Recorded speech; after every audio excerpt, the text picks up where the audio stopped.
ഇതിനകത്ത് വല്ല ഇതും കളയാനുണ്ടോ? ഇല്ലില്ല, ഇതിനകത്ത് വേസ്റ്റ് മറ്റേ കണക്ക് വേസ്റ്റ് കളയേണ്ട ആവശ്യം.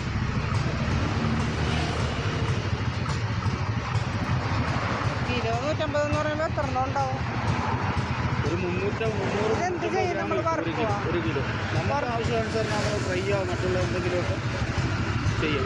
എവിടെ നിന്ന് കൊണ്ടുവരണേ? നമ്മുടെ കായലിൽ കക്കാർച്ചിയെക്കാട്ടി എവിടെ നിന്ന് കൊണ്ടുവരുന്ന ഇത്? നോക്കാനാണ് അത് അതിനകത്ത്? ഞാനല്ല, അതിൻ്റെ വീഡിയോ ഉണ്ട് ഞങ്ങൾ ഇറച്ചിയുടെ